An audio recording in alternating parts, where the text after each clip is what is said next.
Salut tout le monde, ici Adrian Mercier. Bienvenue sur ma chaîne, dédiée à notre belle planète et aux enjeux de l'écologie. Si vous voulez en apprendre plus sur comment protéger notre environnement et adopter des gestes éco-responsables, pensez à vous abonner pour rester informé. Prêts à explorer ensemble? C'est parti. Bonjour à tous. Dans cette vidéo, je vais vous parler d'un phénomène fascinant, ces étranges tunnels creusent dans des grenats. Vous vous demandez sûrement comment de tels passages peuvent se former dans ces pierres précieuses.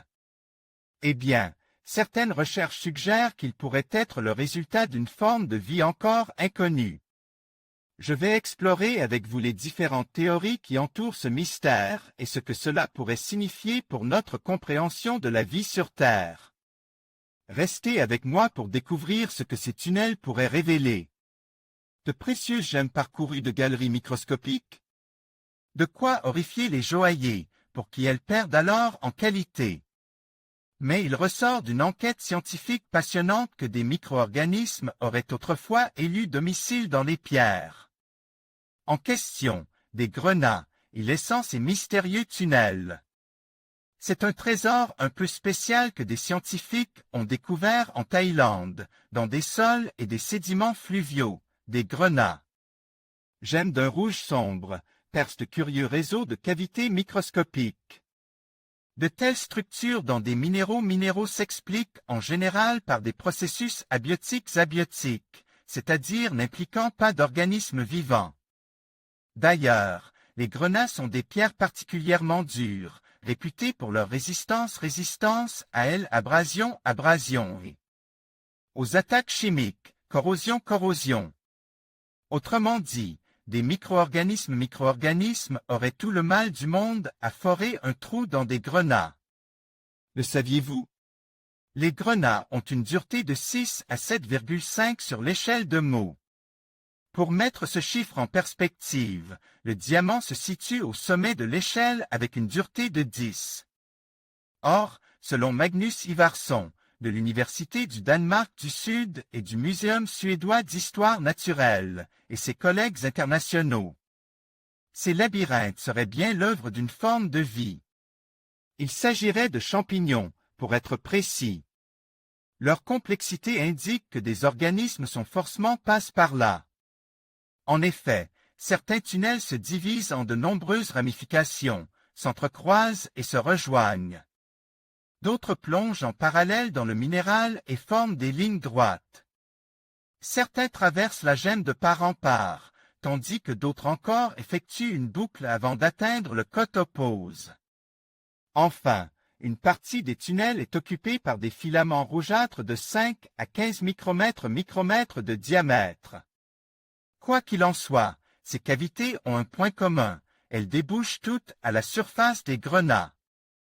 Reconstruction tomographique d'un grenat, analyse par microtomographie synchrotron au rayon X.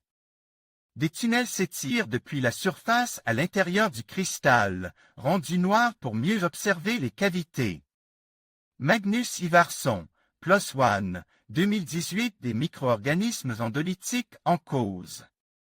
Les chercheurs détaillent comment ils ont démêlé les fils de cette énigme dans un article paru dans le journal PLOS ONE. Ils pointent du doigt des micro-organismes dits endolithiques, qui se développent à l'intérieur des minéraux, écartant d'autres possibilités, telles des radiations, des inclusions de fluides, gaz ou liquide, ou des inclusions d'autres minéraux plus anciens.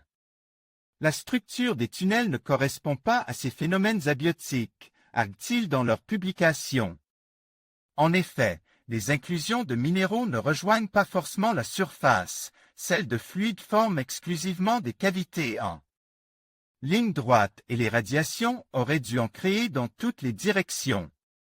Face aux virages en queue de poisson et aux tunnels parallèles, force est de conclure que des organismes ont contraint la direction prise par les tunnels. Microphotographie montrant des tunnels parallèles effectuant un virage, indique par la flèche, dans des grenats. Magnus Ivarsson, PLOS ONE, 2018. D'autres indices corroborent cette hypothèse. Les micro-organismes endolithiques creusent les minéraux par dissolution, en sécrétant des acides. Or, par spectrométrie de masse, les chercheurs ont justement détecté des biomarqueurs chimiques résiduels. En l'occurrence des acides gras, à l'intérieur des tunnels.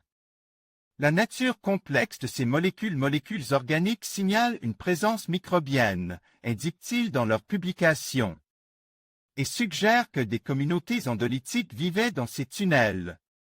En outre, les mystérieux filaments qui bouchent certains passages seraient des résidus trahissant ces micro-organismes. Mais lesquels? Microphotographie de tunnels occupés par des structures filamenteuses. L'image F est un gros plan sur un des tunnels de l'image E. Magnus Ivarsson, PLOS ONE, 2018 pour le savoir. Il suffit de regarder attentivement la structure des tunnels, car elle dépend du micro-organisme foreur. Ainsi, les réseaux labyrinthiques parcourant ces grenats ont de fortes chances d'avoir été réalisés par des organismes complexes comme des champignons, des algues et des bactéries de forme filamenteuse, telles des cyanobactéries. Mais la taille, la longueur et la forme des tunnels correspondent davantage à des champignons qu'à des bactéries. Après avoir esquissé un portrait satisfaisant du coupable, les chercheurs se sont penchés sur ses motivations. On sait que les grenats, des minéraux très durs, font un piètre lieu de résidence pour des micro-organismes endolytiques. Ce serait d'ailleurs la première observation de ce genre. Les scientifiques estiment que s'ils en sont arrivés là, c'est qu'ils ne devaient pas avoir de meilleure option. Dans les milieux où les grenats ont été prélevés, ces pierres constituent une des seules sources des ions-fer, un nutriment. Nutriment qui aurait appâté les champignons. Les minéraux du monde en 19 photos le béryl, un cristal d'eau de mer le béryl, B3Al266O18, est un minéral du groupe des silicates. Son nom vient du grec bérylo, qui signifie cristal de la couleur de l'eau de mer. Il en existe plusieurs variétés utilisées en joaillerie, comme l'égumarine et l'émeraude. Couleurs variées. Rob Lavinsky, Wikimedia Commons, CC BY SA 3.0. En conclusion, ces étranges tunnels découverts dans des grenats soulèvent des questions fascinantes sur la possibilité d'une forme de vie inconnue. Bien que les recherches soient encore à leur début, ces découvertes pourraient révolutionner notre compréhension des interactions entre la vie et les minéraux. Il est essentiel de poursuivre les investigations pour percer les mystères que recèlent ces formations. Restez curieux et ouverts aux merveilles que la nature a à offrir. Merci de nous avoir suivis dans cette exploration intrigante.